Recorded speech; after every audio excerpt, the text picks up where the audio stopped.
Hello friends, ഇന്നത്തെ recipe നല്ല tasty ആയിട്ടുള്ളൊരു പച്ചമാങ്ങ കറിയുടെ റെസിപ്പിയാണ്. പെട്ടെന്ന് റെഡിയാക്കാൻ പറ്റും, നല്ല ടേസ്റ്റാണ്. ചോറിന് പറ്റിയ നല്ലൊരു കോമ്പിനേഷനാണിത്. അപ്പോൾ ഇതെങ്ങനെയാണ് ഉണ്ടാക്കുന്നതെന്ന് നോക്കാം. ഈ പച്ചമാങ്ങ കറിക്കായിട്ട് ഞാൻ നല്ല പുളിയുള്ള 4 ചെറിയ പച്ചമാങ്ങ എടുത്തിട്ടുണ്ട്. ഇത് നന്നായിട്ട് കഴുകിയിട്ട് ഇതിൻ്റെ തൊലിയൊക്കെ മാറ്റാം. അതിനുശേഷം ഇതുപോലെ നീളത്തിൽ കട്ട് ചെയ്തെടുത്തിട്ടുണ്ട്. ഇനി നമുക്ക് ഇത് ഉണ്ടാക്കാൻ വേണ്ടിയിട്ടൊരു മൺചട്ടി എടുക്കാം. ഇതിലേക്ക് നമ്മൾ കട്ട് ചെയ്ത് വെച്ചിരിക്കുന്ന മാങ്ങ ചേർക്കാം. പിന്നെ ഇതിലേക്ക് 4 ചെറിയ ഉള്ളി ചെറുതായിട്ട് കട്ട് ചെയ്തിട്ട് ചേർക്കുന്നുണ്ട്. പിന്നെ 2 പച്ചമുളക് നീളത്തിൽ കീറിയിട്ട് ചേർക്കാം.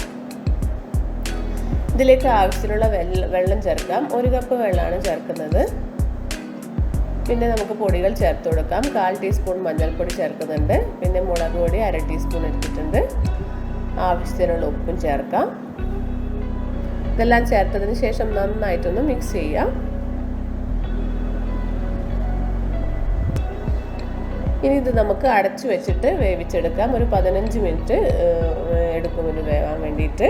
ഒരു മീഡിയം ഫ്ലെയിമിൽ വെച്ചിട്ട് വേവിച്ചെടുത്താൽ മതി. ഈ സമയത്ത് നമുക്ക് ഇതിനുള്ള അരപ്പ് റെഡിയാക്കാം. ഒരു മിക്സിയുടെ ജാറിലേക്ക് 1/2 കപ്പ് തേങ്ങ ചേർക്കാം. അതിലേക്ക് ജീരകം 1/4 ടീസ്പൂൺ ചേർക്കുന്നുണ്ട്. പിന്നെ 4 വെളുത്തുള്ളി, 3 ചെറിയ ഉള്ളി ചേർക്കാം. പിന്നെ കുറച്ച് കറിവേപ്പില ചേർക്കുന്നുണ്ട്. ഇനി ഇതിലേക്ക് ആവശ്യത്തിനുള്ള വെള്ളം ചേർത്തിട്ട് നന്നായിട്ടൊന്ന് അരച്ചെടുക്കാം. മാങ്ങയൊക്കെ നന്നായിട്ട് വെന്തിട്ടുണ്ട്. ഇതിലേക്ക് നമുക്ക് അരപ്പ് ചേർക്കാം.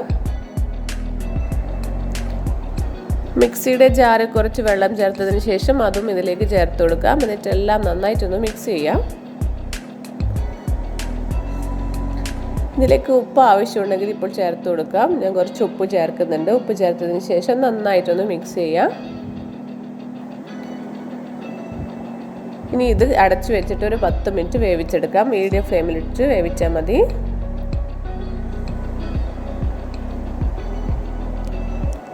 കറിയൊക്കെ നന്നായിട്ട് കുറുകി വന്നിട്ടുണ്ട്. അരപ്പൊക്കെ നന്നായിട്ട് വെന്തിട്ടുണ്ട്.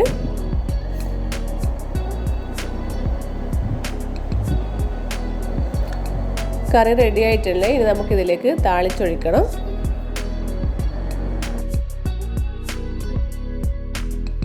പാൻ നന്നായിട്ട് ചൂടായതിനു ശേഷം ഇതിലേക്ക് 2 ടേബിൾ സ്പൂൺ വെളിച്ചെണ്ണ ചേർക്കാം. ഇതിലേക്ക് കടുക് ഇടാം. കടുകൊന്ന് പൊട്ടി വരുന്ന സമയത്ത് ഉലുവ ചേർക്കാം. 1/4 ടീസ്പൂൺ ഉലുവ ചേർക്കുന്നുണ്ട്. ഉലുവ ചേർക്കുമ്പോൾ നല്ല ടേസ്റ്റാണ്. പിന്നെ ചെറിയ ഉള്ളി 5 എണ്ണം ചെറുതായിട്ട് കട്ട് ചെയ്തിട്ട് ചേർക്കുന്നുണ്ട്. പിന്നെ വറ്റൽ മുളക് ചേർത്തിട്ടുണ്ട്. നന്നായിട്ടൊന്ന് വഴറ്റിയെടുക്കണം. ഇതിലേക്ക് കുറച്ച് കറിവേപ്പിലയും കൂടി ചേർക്കാം. ഇത് കുറച്ച് സമയം 2-3 മിനിറ്റ് ഒന്ന് വഴറ്റിയെടുക്കണം. ഉള്ളിയുടെ കളറൊന്ന് ചെറുതായിട്ട് മാറുന്നത് വരെ ഒന്ന് വഴറ്റിയെടുക്കാം.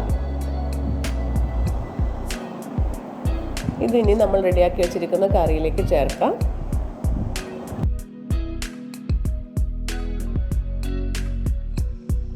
താളിക്കുമ്പോൾ ഉലുവ ചേർക്കുന്നത് കറിക്ക് നല്ല ടേസ്റ്റ് കിട്ടുന്നുണ്ട്. അതുപോലെ തന്നെ അരപ്പിൽ വെളുത്തുള്ളി ചേർക്കുന്നതും കറിക്ക് ടേസ്റ്റ് കൂട്ടും. അപ്പോൾ ഇത് രണ്ടും നമ്മൾ മറക്കാതെ ചേർക്കണം. അപ്പോൾ ഇനി താളിപ്പ് ചേർത്തതിന് ശേഷം കറി ഒന്ന് 5 മിനിറ്റ് അടച്ചു വെക്കാം. അപ്പോൾ നമ്മുടെ ടേസ്റ്റി ആയിട്ടുള്ള മാങ്ങാക്കറി റെഡി ആയിട്ടുണ്ട്. എല്ലാവരും ഇതൊന്ന് ട്രൈ ചെയ്ത് നോക്കണേ. പുതിയൊരു റെസിപ്പിയുമായിട്ട് വീണ്ടും കാണാം. Thank you.